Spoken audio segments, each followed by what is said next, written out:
Put your hand up if you're not here.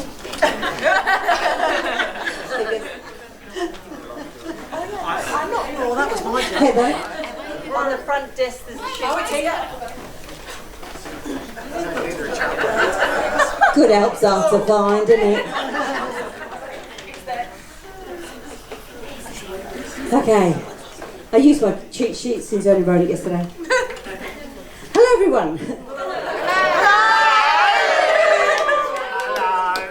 Those that don't know me, I'm Teresa Dorman. Around here, most people call me Lily. It's easy to spell. I'm the current president of Tea Tree Players, and I'd like to welcome you all to last season's productions, which are the 2022 Lamerton Awards.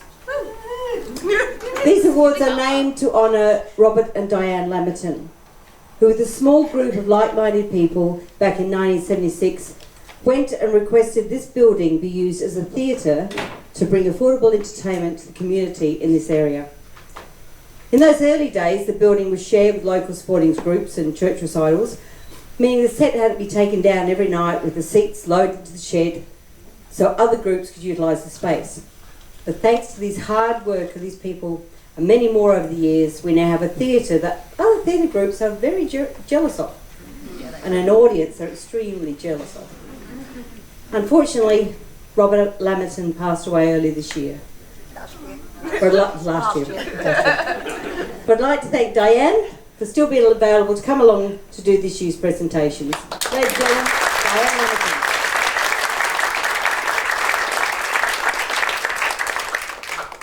Now, I've been a part of Tea Tree Players since 1993. That's why I look so. I spent over 10 years on the committee and been president for the past 8. In this time, I've seen a lot of changes. And there's a lot of people who come and go, but I like to think that we're a type of family.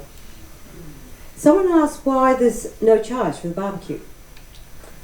That reason is today's our way of thanking you. Thanking our audience for coming to our shows and putting pennies in the coffers. Also for all our volunteers.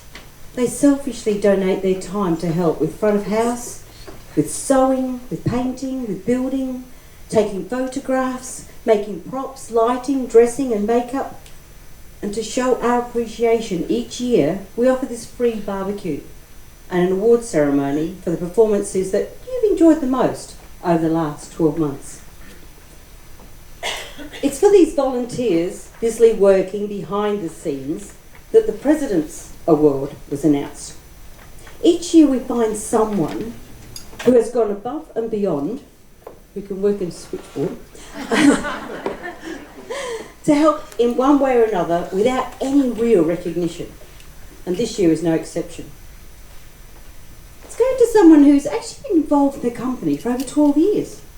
He's participated on stage, in our youth and junior productions, nearly every panto, from the kid in the background to leading role.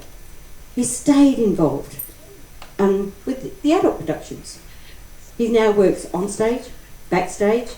He's offered to help with lighting, with technique work.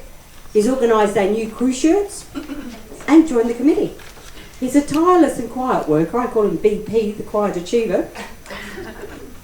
And he also keeps his younger brothers organised. Well, most of the time. He tries. He really is a credit to his family and to ours. And we're proud to call him our own. I'd like to award this year's President's Award to Zach Britton.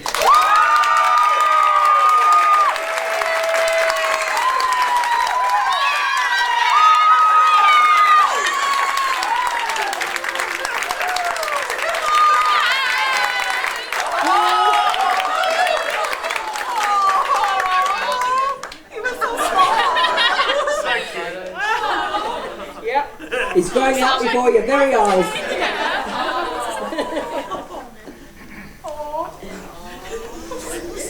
Just going through him for the ages. Oh, look at that. Hey, the man! Oh, majestic.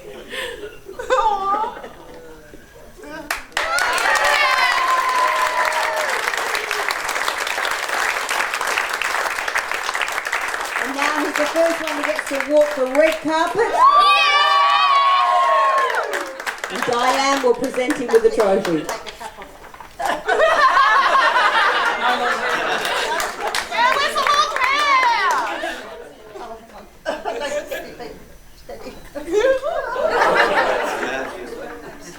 Actually, some of the early photos look just like his brothers. I'm not sure if we used his photos or his brothers. It's like Lucas. Sid, did you want to say a few words? Sure. I'd just like to thank everyone on my journey over 12 years, Mike and Robert for taking me under their wing, Lily for always being there. Now I'm on the committee, get to see the ins and out, and they haven't scared me off yet, so that's good. And thank you, cheers.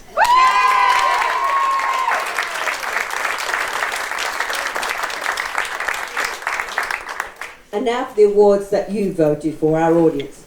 Now, in a normal year, we do 5 adult productions, but due to the dreadful plague, which will remain anonymous, last year we only were able to do 4. For this reason, instead of just doing the top 3 scorers, we've changed it in a few categories to keep it interesting. After all, these people all volunteered their time, hundreds of hours of their valuable time to entertain you, whether you receive a nomination or not. You're all stars, because without you, it wouldn't be a production. The first audience choice category is Best Set. Now, to introduce the nominees for this section, I'd like to put your hands together to invite a lady up to the stage who had a daunting task of arranging all the front of house staff this year. Kathy Oldfield.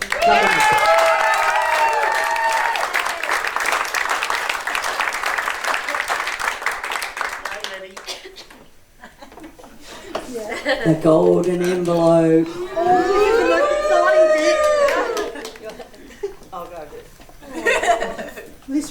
This was put on me just when I got here today. I'll do the best I can, okay? So welcome everybody. We love to have you all here. You are the people that come to see us and support us. So, alrighty. So this award is always a difficult one to assign. In the past, we call it set design, but who do you attribute to that set design? The director who says where they want the walls and doors, what? And the builders who say, no, that won't work. They need to go here, block around it. The scenic artist who works to make the set of the era. All of our sets are a collaboration of people's ideas coming together. So we changed it slightly. Instead of having an award for one person, the winning set will have its photo put up on the wall in a frame in the lounge. And thanks to Samuel Crichton for producing the photos of previous winning sets, and David Wilton for putting them up. So the nominations for our 2022 season, and I can't see in the dark. I can't see in the light either, but there you go. Is Arsenic and Old Lace, designed by Barry Hill, lighting by Robert Andrews, scenic artist Damon Hill, props and furnishings by Beth Venning.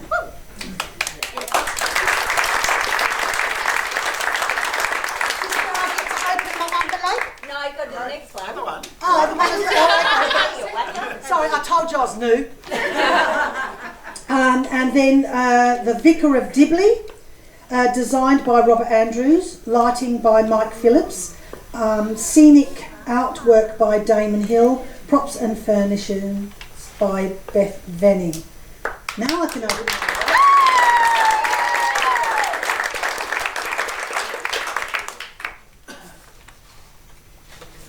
And the Oscar goes to... And I'm going to make you wait 5 minutes like they do on the telly. Quick ad. So the winner is Arsenic and Old Lace. So congratulations. So Barry Hill, would you like to come up on stage and Accept the photo. accept your photo? And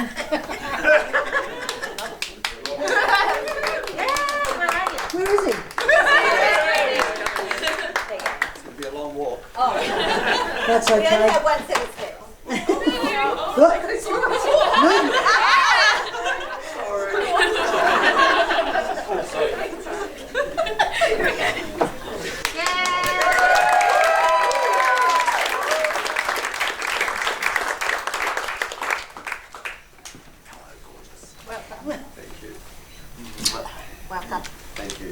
Thank you, everyone, and thank you to all the people that Kathy mentioned. I just come up with this sort of faded photograph and a few clumsy junior primary sketches, but it's up to Sam and Damon and Beth and everyone, Teresa and everybody else involved to make it what it should be. So thank you very much, everybody.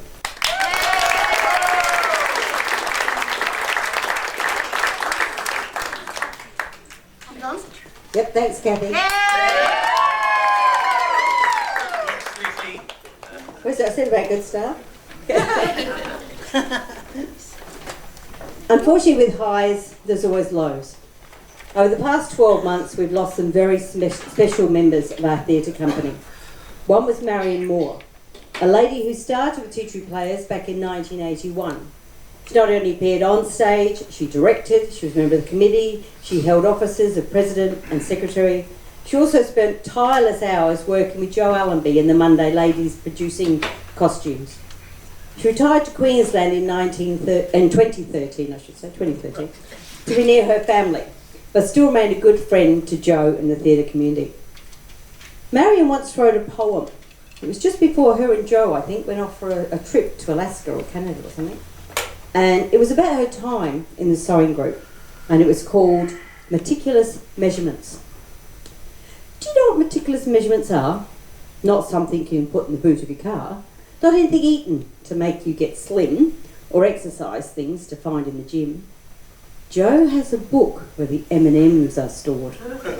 She flicks through it often, whenever she's bored. It makes really good reading and used quite a lot. If you're making a dame's dress or costume for Spot, or making a chorus dress, a cape for a witch, these M&Ms are there to ensure there's no hitch. Now Glynis, up there, is Jo's counterpart, and talented as Jo when it comes to art.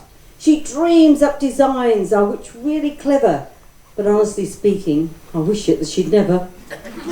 For her, M&Ms are guesses, and your size will do. And that's where the crutch is. Give an inch or two. Oh, for the book guarded so well by Jo. Or even a pattern or two to follow. Still, no one to moan to, where would I be? Perhaps covered in chainmail and fabric debris. Looking forward to Canada and chasing a Mountie. Or maybe a hunter, searching for bounty. M&Ms will certainly be on my mind. But only the little round chocolate kind.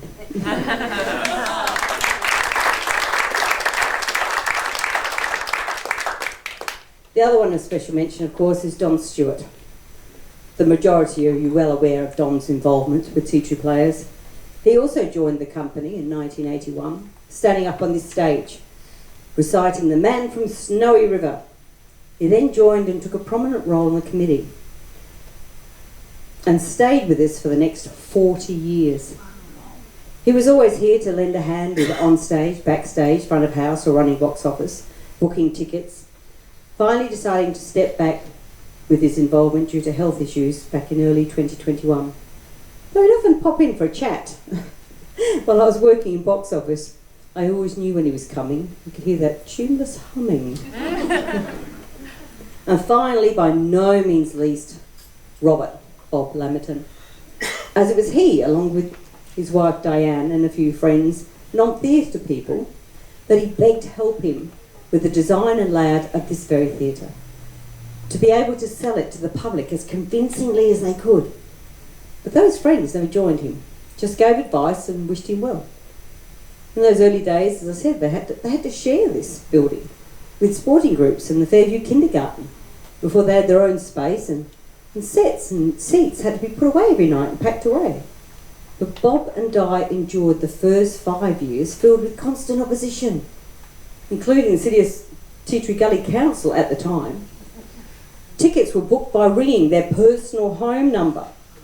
The vast bulk of the first few years of Tea Tree Players' history entailed the company president, business manager, secretary, sometimes treasurer, publicity team, and all the department coordinates were Bob and Di. He even managed to source the seats you're sitting on today, negotiating a price and arranging the initial installation.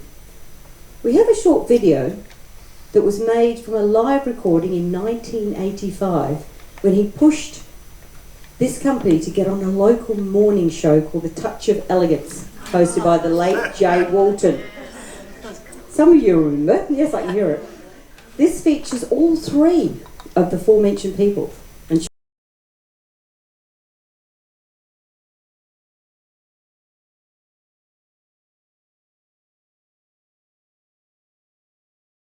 it's only for 2 days, the Friday the crumbs, 27th. That's not much. Would you give us a matinee on the Saturday? And the matinee on the Saturday. There is 2 on the Saturday.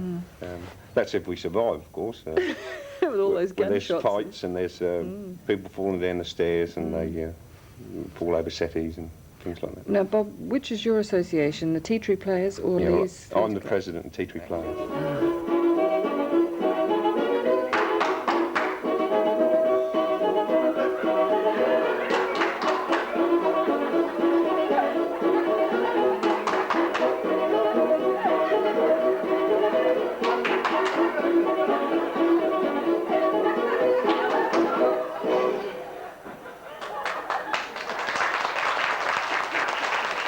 We have to go one finger, one thumb. Keep moving. Can you do that? You got that one finger, one thumb? One finger. Not you! You're anxious, aren't you? You today. One finger, one thumb. Relax yourself. There, then. One finger, one thumb. That's it. There's a finger.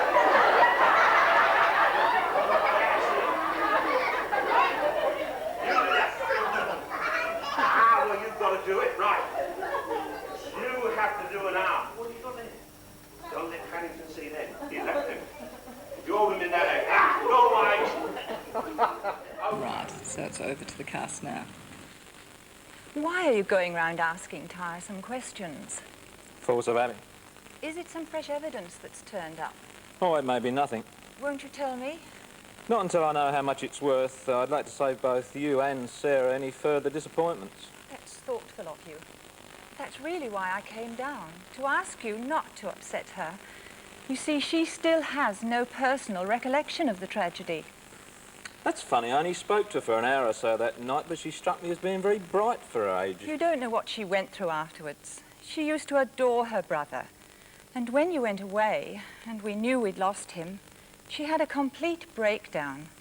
For a while, we thought we were going to lose her too. There's never been any personal recall. No, only a tremendous sense of loss. That's why people may seem concerned that you're here. Please don't put the clock back for us all this weekend. I'll upset as few people as possible, but I have to get at the truth. I don't want to know the truth. You don't want to know who killed your baby? Don't you care? Not anymore. I'm past caring. What good would it do? It's all over and done with. I'm not without feelings, Inspector. But it was 12 years ago. I don't even remember what he looked like. Then allow me to remind you. The unfortunate victim was a male child, aged 6 months. Height, 29.5 inches. Weight, 22 pounds, 6 ounces. Eyes blue, hair light brown. Large mole on upper left forearm. What are you trying to do? Make you admit he's as real to you tonight as he was on the night it happened.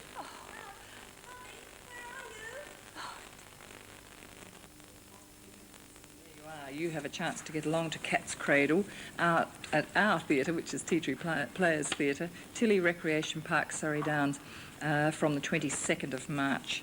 And adults $4.50, students and pensioners $2.50. The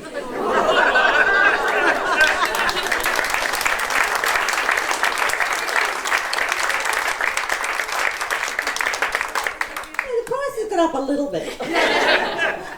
But we do our best to keep it down. If you've ever wondered why we're the only company in Adelaide where our matinees start at 2:30, everywhere else in Adelaide the matinees start at 2 o'clock. That was because Bob used to do the Loy's Drinks run. Now a lot of you don't have no idea what Loy's Drinks are. Half of you going, oh, I remember them, yeah. So back in the day when the shops weren't open 24/7, people had a lot of things delivered, not just milk and bread, but they also had drinks delivered. And his run, he had a Saturday morning run. So we had to start at 2:30 because that gave Bob time to finish his run, clean up and get here to appear on stage. So that's why, and we've never changed it because why would you? So there you go. But thank you very much and I hope you appreciated that, Diane. I mean, when you think about it, without Without Bob's initial drive, this company would never have existed. He pushed and pushed to get us going. But now, back to our chosen awards. We look at the actors that have entertained you this year. Now, our first category is the supporting roles. And just to mix it up a bit, I've got the males coming first, and I'm going to have females doing supporting the males, and males supporting the females. So, if we could have the first person up, which for some reason I haven't written on my sheet here, the supporting role. Come on, help me out, people. Oh, Tina. Tina, come on up. And we have best male supporting. And you have a golden envelope to open. How can I put it? Well, I've highlighted it in blue. What stupid colours highlight? I can't bloody read it. Who did that? Have a microphone. Thank you very much. All right, thank you everyone. Okay, so supporting role is really extremely important in any sort of play that you do. So you might not have as many lines or cues as the main role, but it's really, really important for the supporting roles to keep that continuity on stage, to make sure everything's flowing properly, and make sure that it's as good as it can possibly be. So we know that all shows, you know, is only as strong as the weakest link. So no matter what role you play, whether it's a large one or a small one, the amount of effort that goes into it and the amount of intent and energy that needs to go into it is still all equal. So the following people have done an outstanding job this year in their supporting roles. We've got Best Male Actor in a Supporting Role. So we got Lockie Blackwell in the social distance play as Daniel and Stefan. Awesome job, Lockie. Awesome job. We've got Damon Hill as Bartholomew and George in the socially distanced play. Well done, Damon. I always knew Damon would sweep me off my feet. And, and then we've got Tim Cousins as Jim Trott in The Vicar of Dibley as well. All right. Have I got that little... You've got the gold card. Oh, best male actor in a supporting role. This is it. Now, remember, I do take cash. Okay, here we go. And have I got a little line to say? No. Yeah, and the award goes to, that's my line. Yeah. And the award goes to Tim Cousins.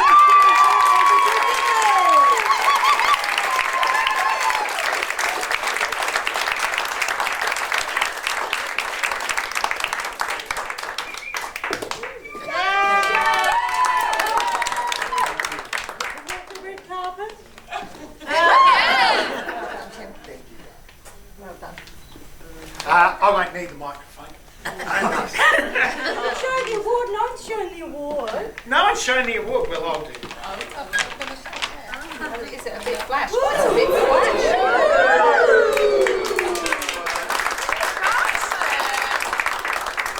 Thank you very much. The opportunity to do Jim is a character that I would do time and time and time again. Good, He's so much fun. He is so politically incorrect. And he's so much fun to be with. So thank you everyone.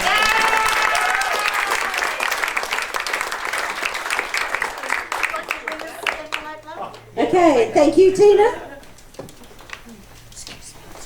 So the next award is for the females in a supporting role. And for this, I'm inviting Adrian Henness to the stage. Now I have to say that Adrian has gone above and beyond. It's this great sacrifice coming here today because it's his birthday! Yes, I think we should all stand on the count of three. Happy birthday, dear H. Happy birthday to you. Hip, hip. Hip, hip, hip.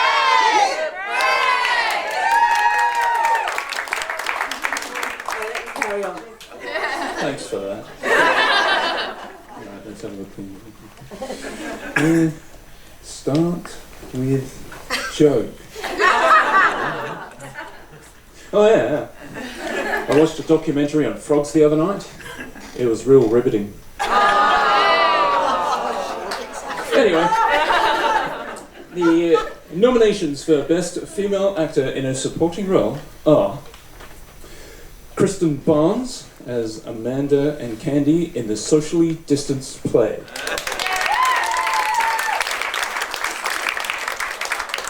Teresa Lily Dolman as Delia in the Socially Distanced Play.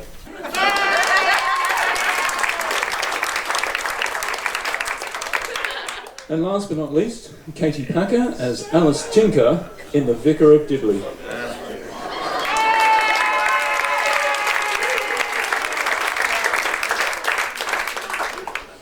And the winner is... Make it suspenseful.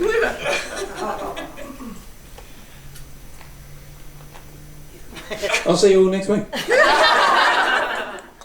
Katie Packer, Alice Tinker, Vicar of Dibley!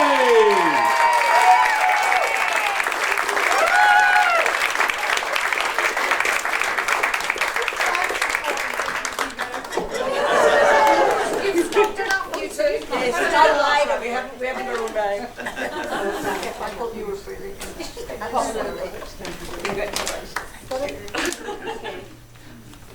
Hello, Hugo. Thank you so much. It's my first show with the Teacher Players, and it's just been absolutely wonderful. So yeah, to my fellow Diblians, I love you all, and I can't wait to do part 2.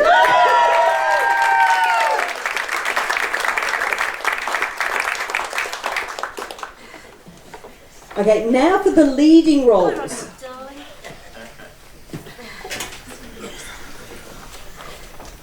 Again, we're going to do the boys first, and for this, I'm going to get Heather Riley up to do the nominations for the best male in a leading. No, it's all right. Yes, it is. Leading role. It's all right. Can't read my own handwriting. So, coming up. The magic golden envelope. Okay, how much is it worth? I've got 5 offer it. Can everyone hear me okay? Yeah. Seriously, I'm not a mic person. You don't need it. I definitely don't need it, as everybody who knows me will know. Mike's going to be upset, isn't he? Okay, so we're going to do all our sexy boys first. So the leading roles are the people who take on the daunting number of lines. They're the ones who carry the main part of the show. They're the ones we all look up to. They're often moving the story ahead, and they take on most of the thing, and they also sort of just help with the dynamic and everything of the show, taking on a great role. So we start with Nick Betts as Greg Sanderson in I'll Be Back Before Midnight. Oh, well,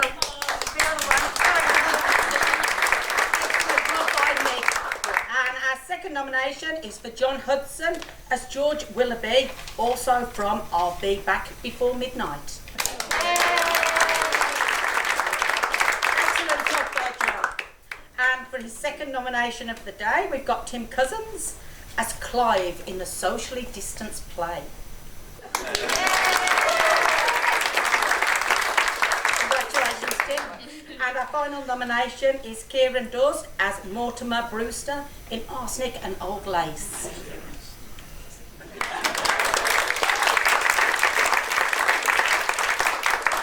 And as Lily said earlier, everyone who comes on this stage is a winner because they're doing it for the love of the theatre.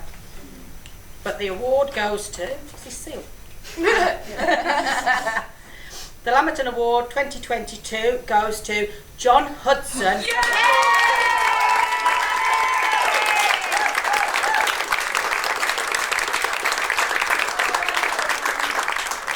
I'll go around the back later.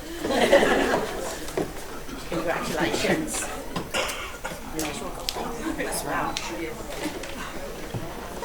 congratulations. Well done.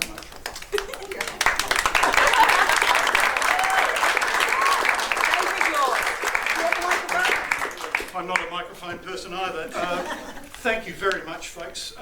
Look, actually, thank you to this whole community for what happens behind the scenes everywhere that makes it possible for crazy people like us to do what we love doing. For the cast and crew of Back Before Midnight, a special thanks. There were only 4 of us on the stage, but there was a heck of a lot of work back there, up there, putting the set together, you name it. And thank you to Gigi for keeping us all under control and letting us develop our characters as we did.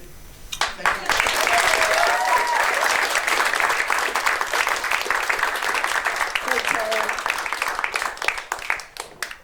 And the final one in the leading role is the lovely ladies. And of course, who else? A man who needs no introduction. Mr. Damon Hill, would you like to come up and do this presentation? The golden envelope. On your hopes. You doing this? I don't think I'll need a microphone. No. I don't think I do. If I don't need them in the show, I think I won't need them today. Okay, so as is the same with the male lead roles, the female lead roles are those for the women who have the bigger parts. Excuse me.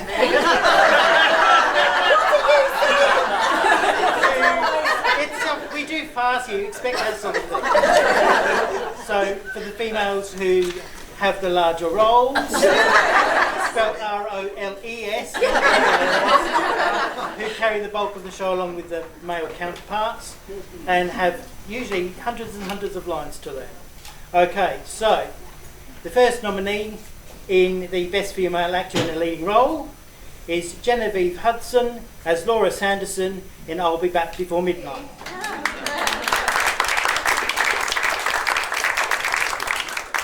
Our next nominee is Nicole Walker as Jan Sanderson in I'll Be Back Before Midnight.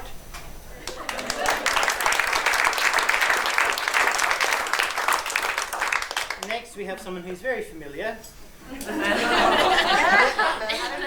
Teresa Lily Dolman as Martha Brewster in Arsenic and Old Lace.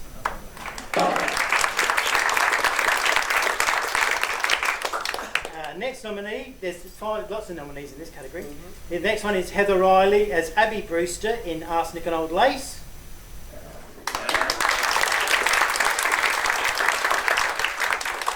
And last but not least, our final nominee is Leslie Main as Geraldine Granger in The Vicar of Dibley.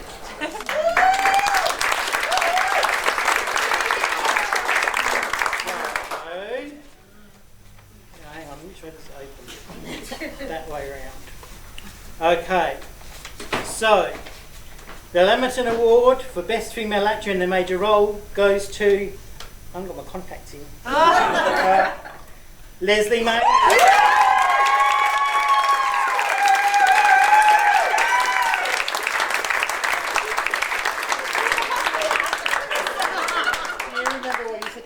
Don't get precious now. You said I called your name out that you promised you wouldn't marry me. Yeah, but I'm a liar. We're getting married. We're getting married.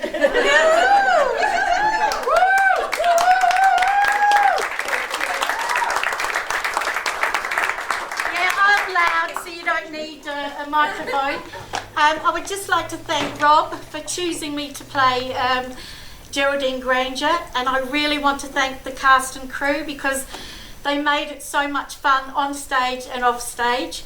And thank you for everybody that voted and came to see the show. Thank you.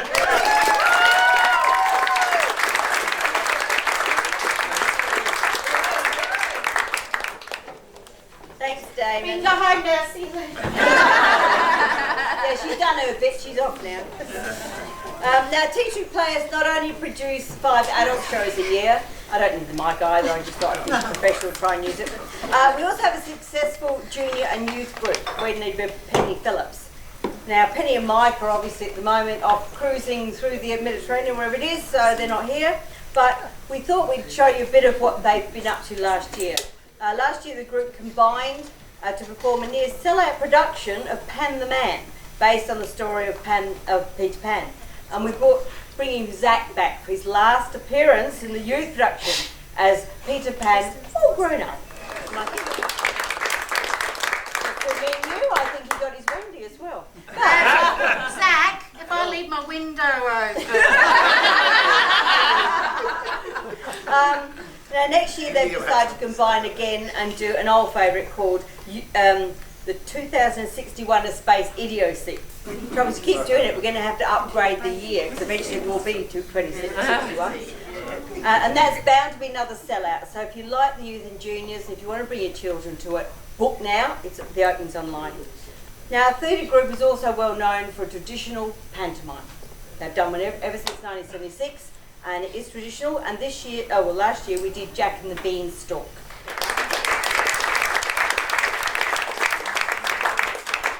This year we're doing Robin Hood, Babes in the Wood. So if you're interested in a pantomime, start booking. You do get booked. It's funny because it sort of doesn't book until the last few weeks, and you think, oh, and then also boom, we're sold out. So get in quick.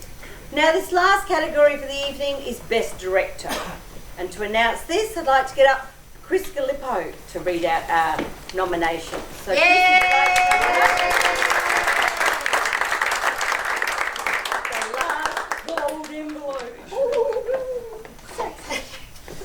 a gold envelope. But you shouldn't have. Thank you. You only get to open it, not keep it. Oh, right. Now, this category of the Best Director, a lot of people don't realise how important a director is if they're not on stage, if they've never been on stage. I had no idea when I first started in theatre. The director casts the play, and that's vital to get the right cast that can work together. And often they don't get the accolades that they should. If the cast have done well, then the cast get the accolades, and if it doesn't go well, then the director gets the criticisms. So it's one of those jobs that is a little bit difficult to do, or a lot difficult to do, and you just don't get the gratitude from the audience because they're not realising what it's all about. So the nominations for Best Director is Damon Hill for the Socially Distanced play.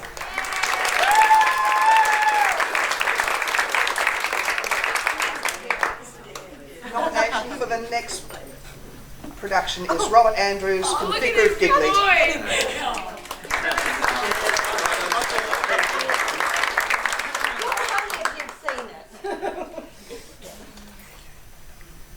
And the winner of the Lamerton Award for Best Director for 2022 is Damon Hill.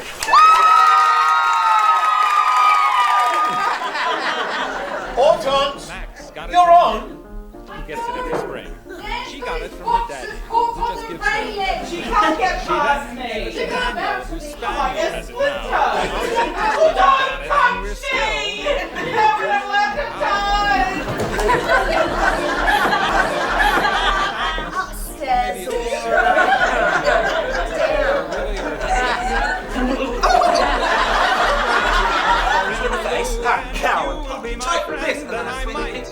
Oh, but I duck. Give me the gun. Look, nothing does. Yes. And I just run around screaming. The gun goes off. Bang. And hits the chandelier. Which falls and lays you out. I just thought I'd better do this door handle because a lot of people have been touching it, and I'll just do the phone as well while I'm at it. Come on. The density of the people on stage is too high. Go back and stand right up as far as you can against the flats. Right, now Burkhart, you can make your entrance. It doesn't make any difference. It's the same amount of people on the stage.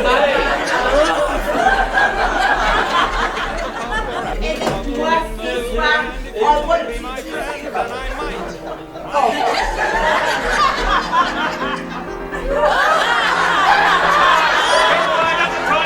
Give it to you.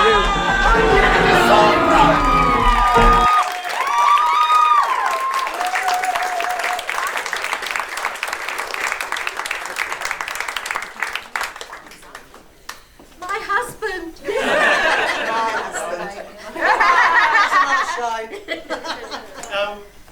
I really expected Robert to be up here getting this award for Dibley.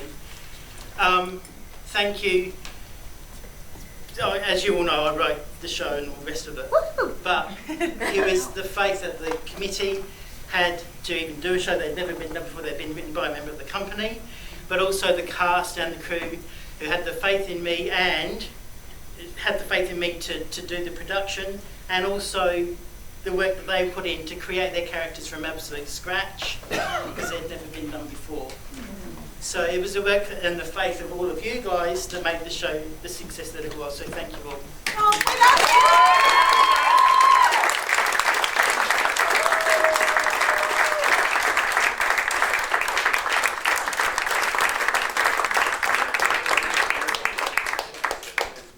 Yes, he wrote it, directed it, produced it, and ended up in it due to someone else getting typed.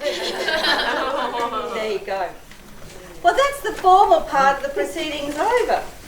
But I'd like to thank all of the hard-working committee members, Robert Andrew and, of course, Zach Britton now for arranging the lights and the video sequencing, thanks to Sam, and sourcing the clips. Pity some of them didn't work, but that's technology for you. You can't do much about that. Sam also has taken on the daunting task of... Siri keeps going. Sorry, would you... Do you want me to get that for you? Okay. Taking on the daunting task of business manager for the last year. Kathy Oldfield for organising our front of house staff. So, yes. Volunteer for front of house, that's who rings you up saying, you sure you're not available? Mike Phillips. Please say yes. Mike Phillips for all his contributions during the year. His wife Penny, as I said, they are currently away, but they will be back to come back. I mean, they're holidaying overseas at the moment, but they will be back soon to start the new year with the youth and juniors. And of course, my very good friend Damon Hill has amazing scenic art apart from everything else, and of course our resident script writers, so we'd like to write another one down there. Now there's some people who haven't even volunteered to be on the committee, but also go above and beyond to ensure that we have things happen behind the scenes. And one of those, of course, someone who stocks the lounge, the wonderful Chris Galippo.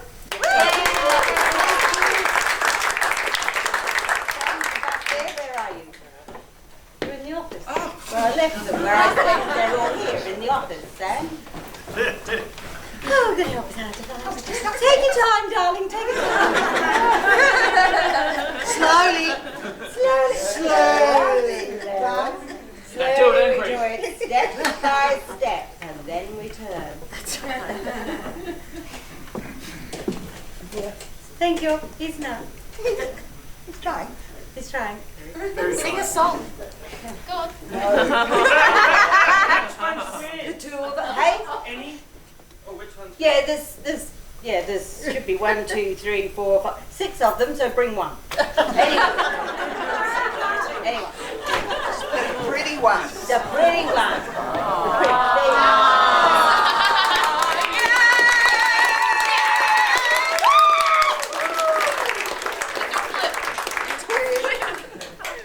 And also we'd like to thank Joe Allenby and the Monday Club, chocolate as well.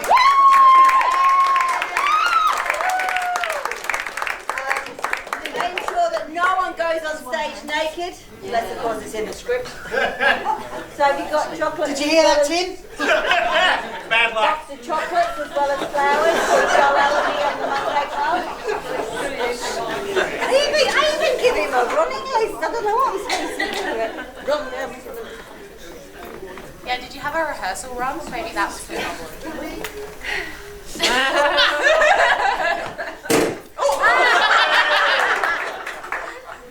Taxi. Are we right? I don't know. I don't know. Now on the cart horse. Okay. So Joe Allenby, if you'd like to come up. Yeah.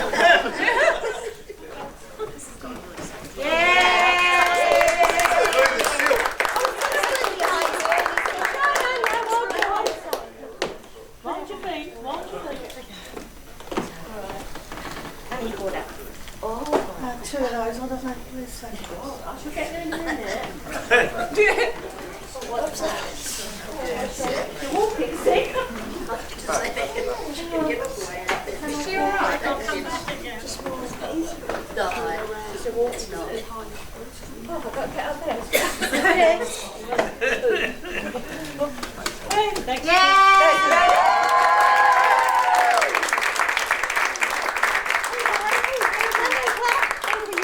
Thank you very much. for wearing all my funny things. I love the dresses I have to wear. You do. Thank you. On back. Oh, wait here for you. And also to Beth Benning, who reads through every script, looks at it, looks at what props are needed, and then scours every salvage and save and second-hand place that you can possibly find to get those those props. So Beth, come on up.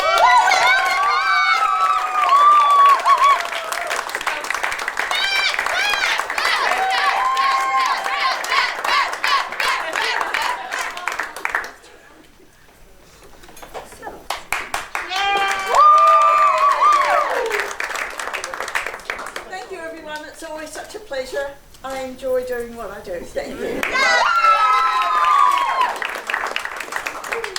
Okay. And now we enjoy giving the audience the type of shows they want to come and see, and we love hearing the laughs, the oohs, the ahs, and especially the applause. So now, give yourselves a clap for coming out today. Going for the lovely Diane Lamerton.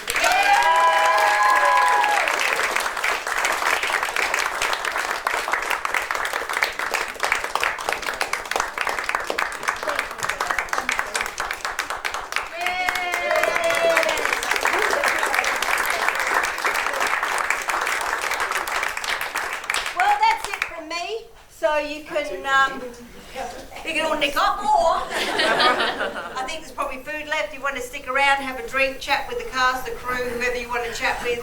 The theatre's open to whatever you want at the moment. But thank you all very much for coming, and hopefully we'll see you all at the next performance.